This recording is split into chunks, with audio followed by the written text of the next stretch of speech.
G'day folks, my name is Michael Bevan. I'm the CEO of Pioneer Lithium, exploration geologist and member of the Australian Institute of Geologists as well. During this presentation, I'm just going to cover off on our most recent announce pertaining to rock chip sample results at our Skull Creek project. It's quite a good release, so without any further ado, let's get into it. Right, so during this presentation, we're going to take a look at ASX announcement dated the 5th of May 2025, rock chip grades of up to 1,240 ppm, U3O8 in Sego Sandstone at Skull Creek Project, Colorado, which is awesome and fantastic. So the top result was 1,240, which is really excellent when it comes to uranium grades. And we had some subsequent samples which came back as well at 450 ppm and also 290 ppm. Now, these are the rock chip sample results from the very first pass exploration that we've done here, where our field geologists have gone across the ground, walked the ground with a spectrometer, taken radiometric readings, and then during that process as well, they've taken a host of different rock chip samples, 16 in total, from various different lithologies, just trying to get an idea of what we have here, what we're looking at.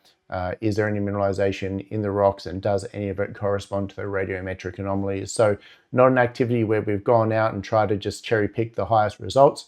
We've really just gone through to get a base understanding of what we're looking at here. And with these results that come back, it's really quite encouraging. So importantly as well, from across the entire strike of the area, which is about 15.5 kilometers long, every single sample that we've taken is anomalous and way above background for uranium. So just for reference, the background uranium value across the Earth is about 2 ppm. And generally ours are in the tens, and up to 1,240. So pretty much all of the rocks that we sampled here are well above background when it comes to uranium, which is excellent. So the uranium was found both in the Sego Sandstone, which is the primary layer that we really want to target, but also in the Carbonaceous Shale units, which are in contact with that Sego Sandstone a lot as well. So uranium in both of those different lithologies is really quite good because it just opens up the prospectivity of the whole area and the sort of lithologies that we're able to target. Now, I won't read through my own comments, that would be awkward, but I just want to point out some of the main messages here and what I'm trying to show. So the photo that I've chosen here really quite demonstrates the lithologies and how they occur really quite well. And it looks really quite spectacular as well. I mean, I think when you see this, you think what a great place to explore. So what you can see here running east to west are these different beds which are outcropping and sticking out of the ground. And what you can see here is there's this one bed here, which is more like the Carbonaceous Shale or the country rocks which surround the area. And then this very light covered weathered material that you can see that's just partially outcropping. This is the actual Sego Sandstone, and this is the target layer. So what you see mostly across this area is that the rocks we're the least interested in stick out of the ground, and the target lithologies that we're really the most interested in, which is this Sego Sandstone, it does outcrop in some areas, and this is where we're able to get the radiometric anomalies from and take some samples from as well. But it very much has partial sort of outcrop. And a lot of this Sego Sandstone is covered by all of this dirt and soil that you can see adjacent to the other country rock, which is protruding here. So this is really quite exciting for us and quite relevant. Like I said, this was just our first pass exploration. So you can see the geologist vehicle down here. He's walking these formations, walking this ground, looking for areas of this Sego Sandstone that was outcropping, taking radiometric anomalies and the odd rock chip sample or so. But what is important is that some of the samples and the best sample actually that we got came from beneath the soils, and this will be a little bit more relevant as we go. But I just want to point that out and just sort of highlight that really when we're looking at our target lithology, which we know is uranium bearing based off the rock chip samples, the radiometrics and the historic exploration as well, there's very limited amount of that that's actually sticking out of the ground. And there's still a lot of exciting stuff to be found under this cover. And when I say cover, I'm really talking about 30 centimeters to a meter worth of soil or so. So really quite easy to dig down. You can dig down here with a shovel and get to the layer that you want. Now, just to point out again, these are the radiometric anomalies that were identified during in the previous release that we spoke about.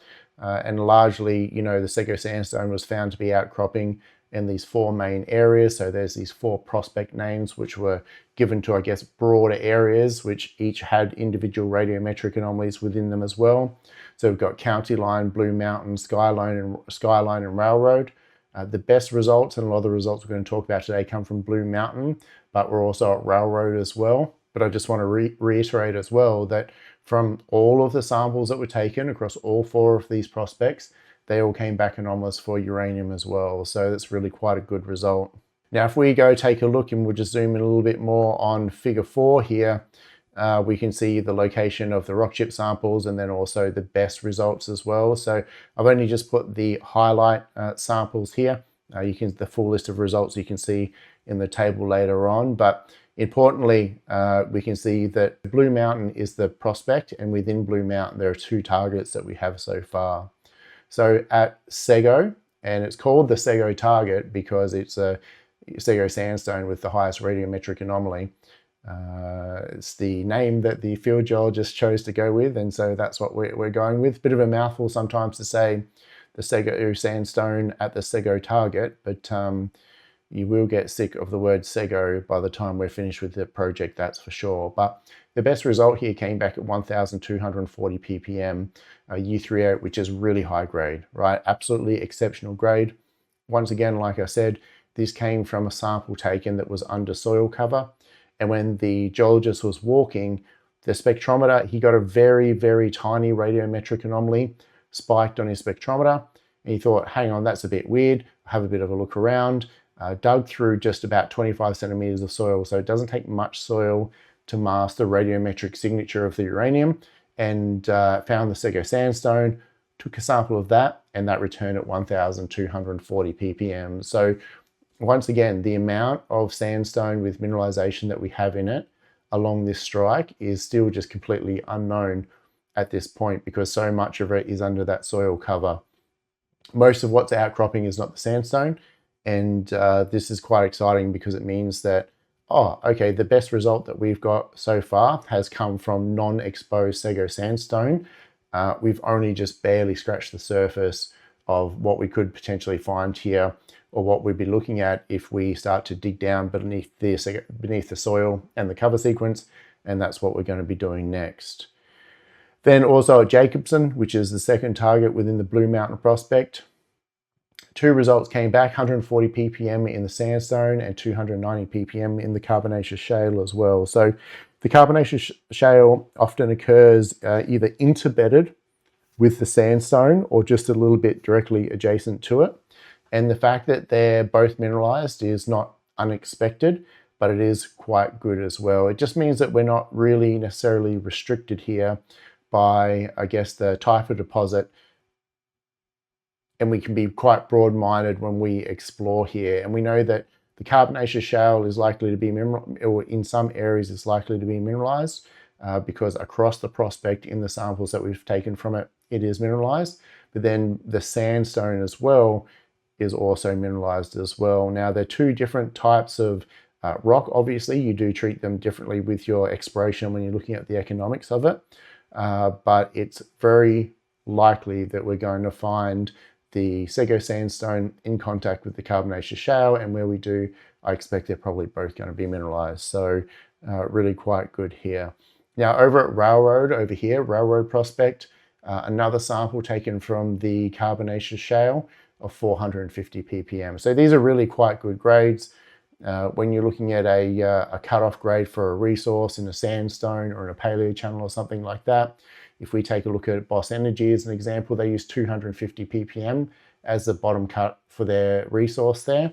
And just having, 1,240 ppm at the surface, 450 ppm at the surface, again 290 ppm over here in the shale at the surface at Jacobson, just says that, when we're thinking about deposits and we're thinking about grades, just from our first pass exploration, we're already getting results back which are, within the economic range, which is really quite good. Now, of course, these are rock chip samples.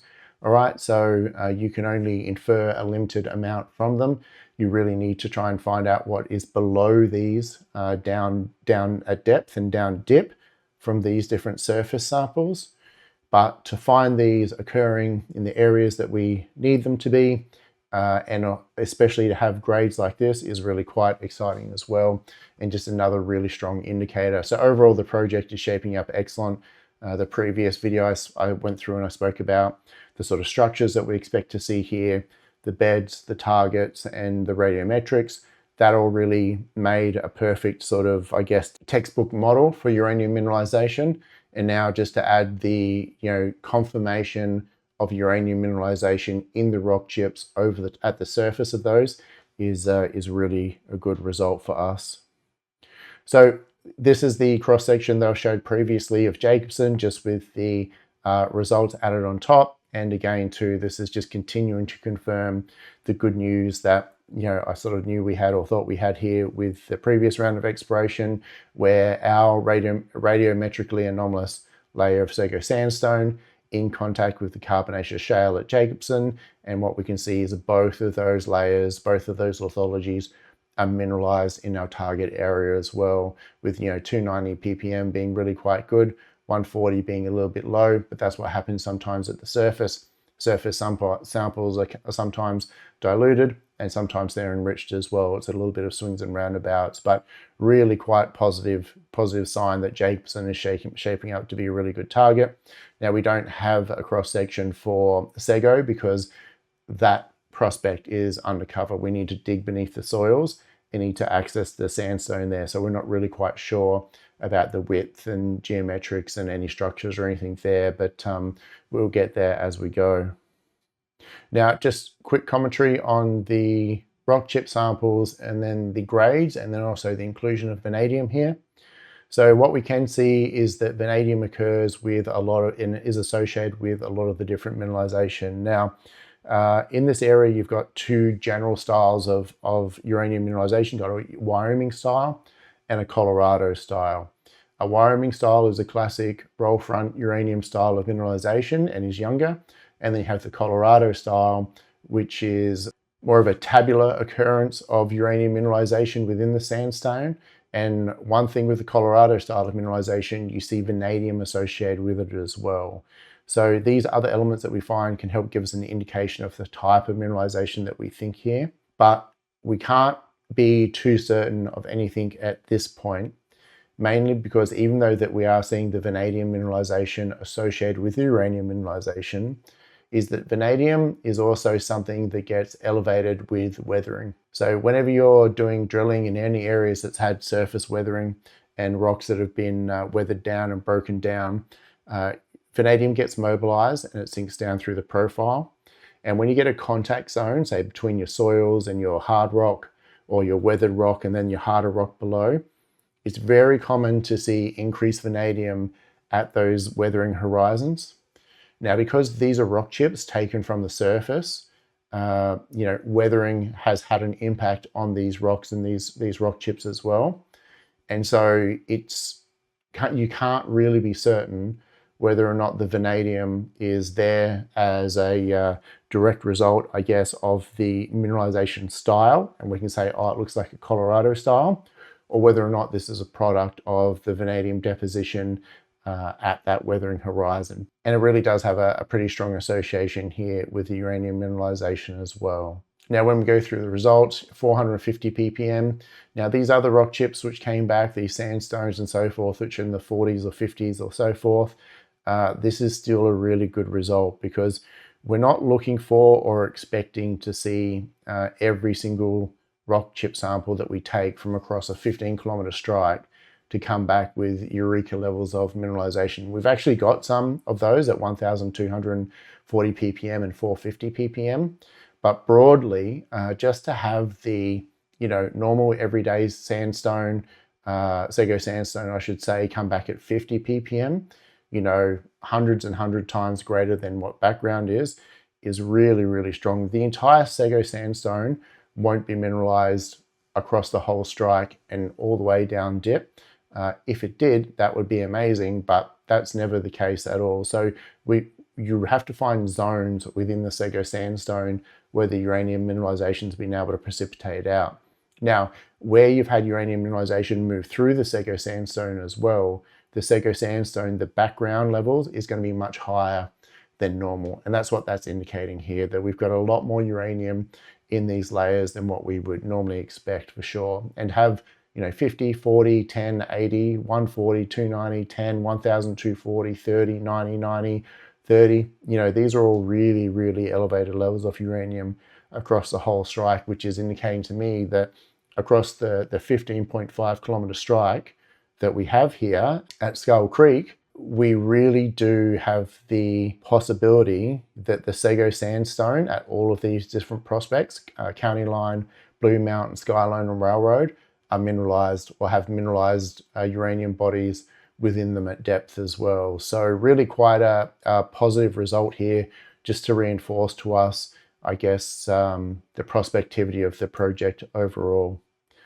That's all I'm really going to talk about for this announcement. All I should say is that next up, we are going to do a soil sampling survey where we're going to go through, we're going to dig down the soil, take a sample of the soil from where it's in contact with the basement. We're going to do it across basically all of the areas that we think are prospective. And this will help us generate some sort of bullseye targets and get an indication of, do we have any soils here that correspond with the Sego Sandstone, which are really elevated in uranium in the soils there, because that will be indicative of obviously elevated uranium within that Sego Sandstone as well.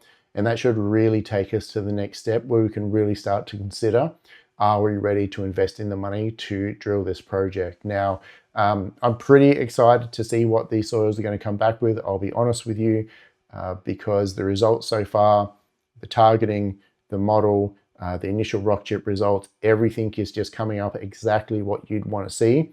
And I'm quite excited to see what the soils are going to reveal. So we'll get the soils started this month. They take the soils, the lab takes 3 or 4 weeks to actually do the assays.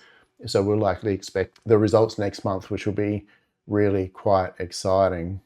So that's it, folks. Just a quick video highlighting the excellent results that we found in the rock chips here and what we're planning on doing next.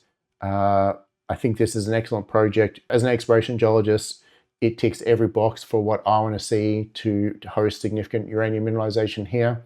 And the fact that it's across a 15.5 kilometer strike as well, pretty much every rock that we've sampled has come up anomalous for uranium, and some of them have got what you'd consider to be economic grades in them, is just an absolute stellar of a result as well. So my contact details are at the end of the announcement. If you have any questions at all, feel free to give me a call. If you're a current investor or a future investor, you want to get on board and you've got questions, by all means, give me a call. Thanks for watching, folks.